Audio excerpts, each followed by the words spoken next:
It's called the Marazzo. The design is based on a shark, and this is their all-new 7 and 8-seater. Now Mahindra say it's a huge step forward. It's a new engine, a new chassis, a new design, an all-new interior.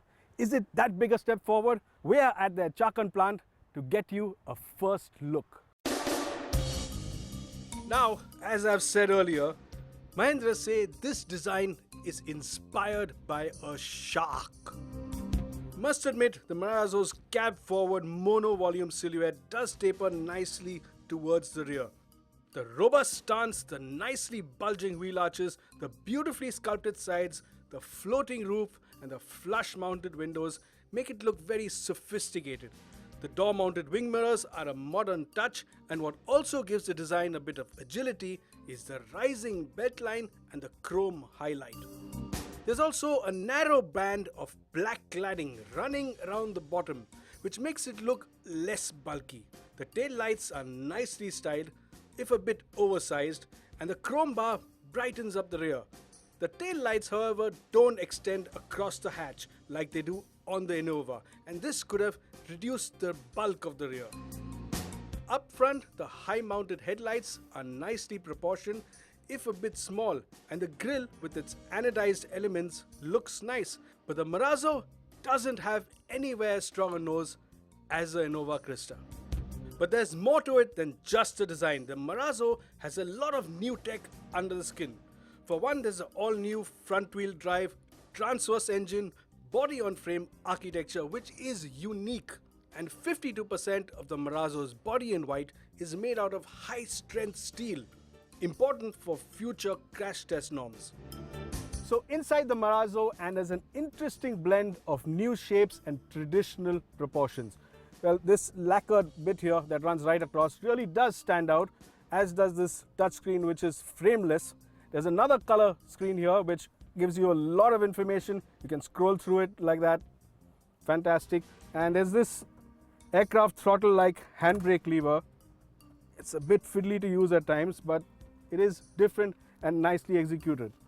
Now, the armrests here are practical, but there is a bit of an ergonomic issue. Your hand can get stuck. Still, there is nice stuff like this rubberized cup holder, probably the perfect place to keep your phone. Lots of USBs. Of course, carried over stuff is there, like this HVAC control, and some of these switches, they are from earlier Mahindras as well.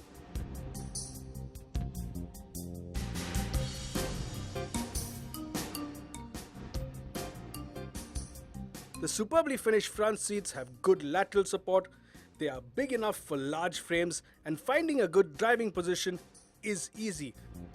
And this version of the Marazzo has individual or captain seats. So in the second row of the Marazzo, and as you can see, even when the seat is pulled all the way forward, there's a decent amount of legroom here. What I can do is that, and then of course, the space is just massive. There's good thigh support, it's a nice long seat. The shoulder support isn't brilliant, but what you do get are two very clever features. One, this sun blind is very effective in our weather, and you also get this big AC unit up here. You can use it in two different ways, direct and diffuse, so it's not blowing down on you hard, and that's smart. Now in the past, some of Mahindra's seat folding mechanisms haven't been the slickest, but watch this. Just one touch, two fingers, and that's it. Also, this car, this 7-seater, is a bit easier to get in. And once you're in the back, yes, you are seated a bit low, but comfort here isn't too bad. There's a good amount of headroom. You have your vent right here. There's a cup holder. It's pretty decent. The backrest, however, is a bit upright. The floor isn't flat in the back, and then there isn't too much luggage space, especially if you are 6 or 7 passengers. Under the bonnet, there's a new 120 horsepower 1.5 litre common rail diesel engine, which uses a variable geometry turbo. And it comes with a new 6-speed manual gearbox. Since we have the track to ourselves, let's check it out. So, first impressions of the Mahindra Marazzo. Question is is it really a Mahindra? Well, it certainly doesn't feel like one. It doesn't feel heavy. It doesn't feel difficult to drive. It feels light, easy, effortless, nicely built on the inside. It truly is a big step forward. And as I drive it more and more, well, the impression keeps getting stronger. Take this engine for example. It's a little gem, this 1.5. Now I'm at around 12 or 1400 RPM. I'm in third and I put my foot down and it just goes. Well, that's the variable geometry turbo working for you, and the engine pulls strongly all the way till around 3600 RPM. And what's even nicer is that if you keep it in this band between 1500 and 3500 RPM, it's silent, it's smooth, and it just pulls beautifully. It isn't as impressive, however, when you try and extract maximum performance.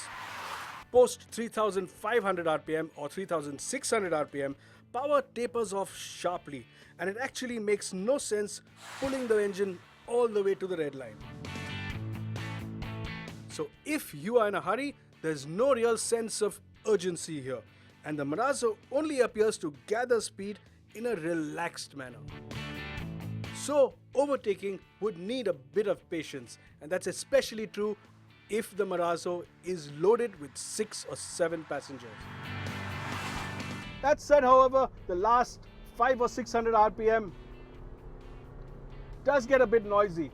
Mahindra have also done a super job at making this car light and effortless to drive.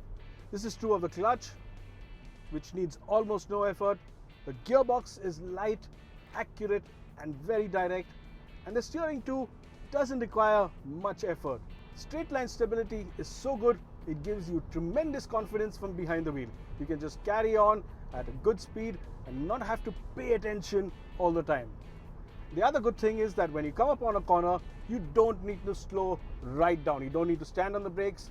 You can carry a bit of the speed in, you can turn it at a fair amount. And this means you can drive it more naturally and hold on to a bit of speed as you enter a corner. The presence of a heavy ladder frame, however, does affect low speed ride and cause some amount of movement and lumpiness. But as speeds build, it smoothens out and ride is pretty flat. But since Mahindra's track has very few bumps, the Marazzo didn't get a chance to display just how well its tall springs and aluminium suspension arms would have worked. There's little doubt the new Marazzo is an all-new level for Mahindra. Expected to be priced between 11 and 16 lakhs, it is sophisticated, refined, light and easy to drive, and even has a cabin that's a big step up on anything Mahindra has done till date. Yes, it needs a bit more power and performance, and there still are a few ergonomic issues in the cabin. But even as things stand, the Marazzo is Mahindra's best car yet. It is well engineered, feels right straight out of the box, and is so well rounded it bodes well for Mahindra's future models. All in all, a big step forward.